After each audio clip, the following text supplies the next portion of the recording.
Welcome to Astounding Stories of Space and Time. I'm Mardell reading The Skylark of Space by E. Smith. Chapter 5. Dr. Mark C. Duquesne was a tall, powerful man, built very much like Richard Seaton. His thick, slightly wavy hair was intensely black.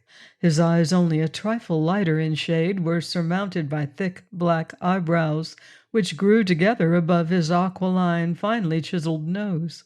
His face, although not pale, appeared so because of the heavy black beard always showing through, even after the closest possible shave. In his early 30s, he was widely known as one of the best men in his field. Scott came into his laboratory immediately after the auction, finding him leaning over the console of the Whatsitron, his forbidding but handsome face strangely illuminated by the greenish, yellowish-blue glare of the machine. "Hello, Blackie," Scott said. "What do you think of Seaton? Think he's quite right in the head?" "Speaking offhand," Duquesne replied without looking up, "I'd say he's been putting in too many hours working and not enough sleeping. I don't think he's insane. I'd swear in court that he's the sanest crazy man I ever heard of." "I think he's a plain nut myself. That was a Lulu he pulled yesterday. He seems to believe it himself, though. He got them to put that junk solution into the auction this noon, and he and M. Reynolds Crane bid it in for 10 cents. M. Reynolds Crane. Duquesne managed to conceal his start of surprise. "Where does he come in on this?" He and Seaton have been buddy-buddy for a long time, you know, probably humoring him. After they got the solution, they called a cab, and somebody said the address they gave the hacky was Crane's, the other side Chevy Chase, but, oh, wait, that's my call. So long."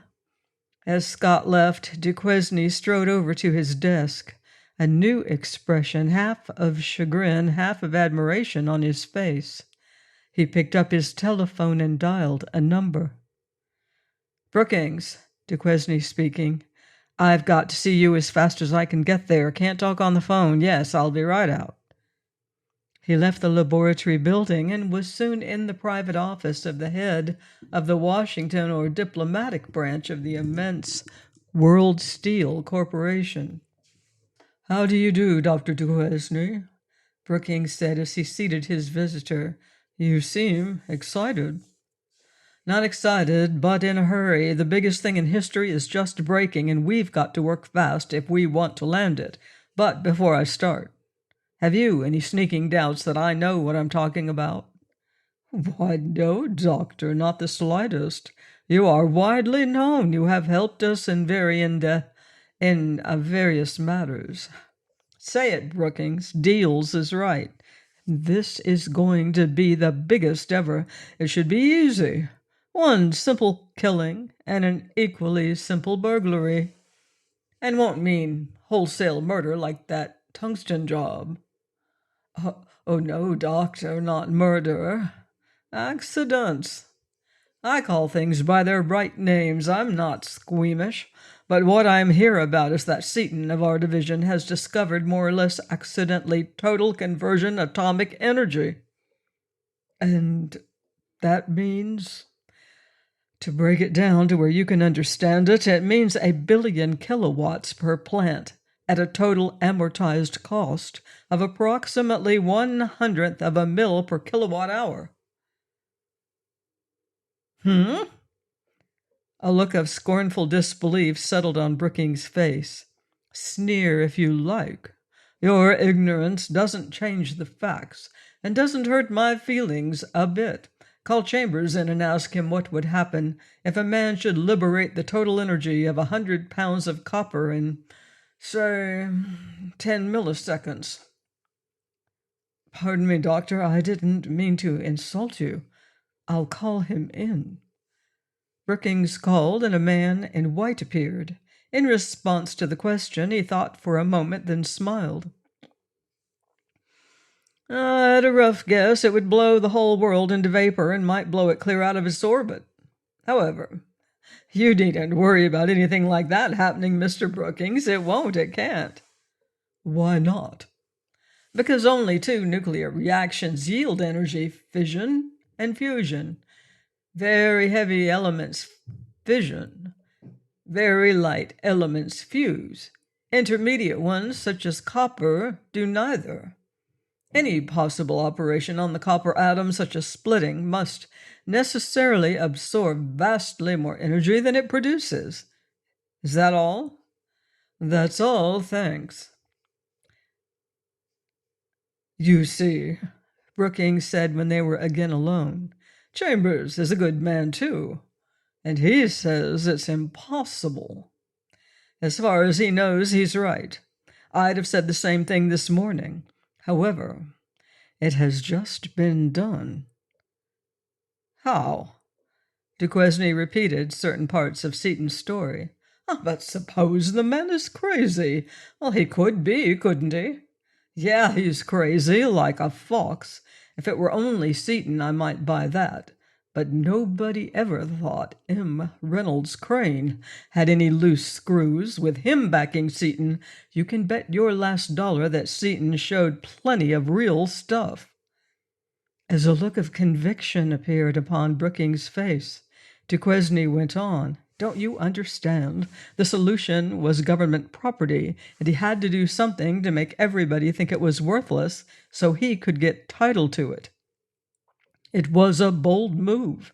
It would have been foolhardy in anyone else. The reason he got away with it is that he's always been an open-faced talker, always telling everything he knows. He fooled me completely, and I'm not usually asleep out of bed.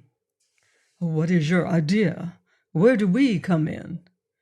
You come in by getting that solution away from Seaton and Crane and furnishing the money to develop the stuff and to build, under my direction, such a power plant as the world never saw before. Why is it necessary to get that particular solution? Why not refine some more platinum waste? Not a chance. Chemists have been recovering platinum for 100 years. Nothing like that was ever found before. The stuff, whatever it is, must have been present in some particular lot of platinum.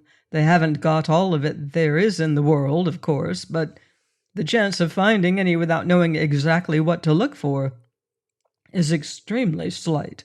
Besides, we must have a monopoly on it. Crane would be satisfied with 10% net profit. No, we've got to get every millimeter of that solution, and we've got to kill Seaton. He knows too much. I want to take a couple of your goons and attend to it tonight. Brookings thought for a minute, his face blandly empty of expression. Then he spoke. I'm sorry, Doctor, but we can't do it. It's too flagrant, too risky. Besides, we can afford to buy it from Seaton if, as, and when he proves it is worth anything. Bah! Duquesne snorted. Who do you think you're kidding? Do you think I told you enough so that you can sidetrack me out of the deal? Get that out of your head and fast. There are only two men in the world who can handle it, R.B. Seaton and M.C. Duquesne. Take your pick. Put anybody else on it, anybody else, and he'll blow himself and his whole neighborhood out beyond the orbit of Mars. Brookings, caught flat-footed and half convinced of the truth of Duquesne's statement, still temporized. You're very modest, Duquesne. Modesty gets a man praise, but I prefer cash. However, you ought to know by this time that what I say is true, and I'm in a hurry. The difficulty of getting hold of that solution is growing greater every minute, and my price is rising every minute. What is your price at the present minute? $10,000 a month during development, $5 million cash when the first plant goes onto the line, and 10% of the net on all plants thereafter. Come, Doctor, let's be sensible. You don't mean that. I don't say anything I don't mean. I've done a lot of dirty work for you people and never gotten much of anything out of it. I couldn't force you without exposing myself. But this time I've got you where the hair's short, and I'm going to collect. And you still can't kill me. I'm not Ainsworth. Not only because you'll have to have me, but because it'd still send all you big shots clear down to Perkins, to the chair, or up the river for life. Please, Duquesne, please, don't use such language. Why not? Duquesne's voice was cold and level. What do a few lives amount to, as long as they're not yours, or mine? I can trust you more or less, and you can trust me the same, because you know I can't send you up without going with you. If that's the way you want it, I'll let you try it without me. You won't get far, so decide right now whether you want me now or later. If it's later, the first two of those figures I gave you will be doubled. Oh, we can't do business on any such terms. Brookings shook his head. We can buy the power rights from Seaton for less. You want it the hard way, eh? Duquesne sneered as he came to his feet. Go ahead. Steal the solution. But don't give your man much of it, not more than half a teaspoonful. I want as much as possible of it left. Set up the laboratory 100 miles from anywhere. Not that I give a damn how many people you kill, but I don't want to go along. And caution whoever does the work to use very small quantities of copper. Goodbye. As the door closed behind the cynical scientist, Brookings took a small instrument, very like a watch, from his pocket, touched a button, raised it to his lips, and spoke. Perkins?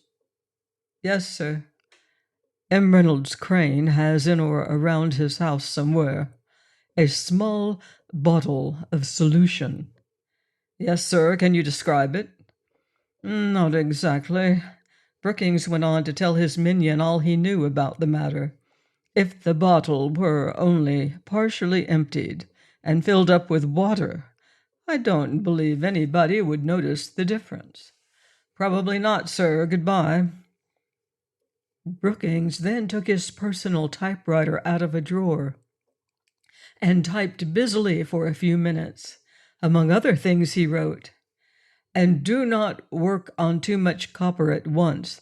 I gather that an ounce or two should be enough." Please join me next time for another explosive chapter in the Skylark of Space by E. Smith, here on Astounding Stories of Space and Time. Until then, watch the skies.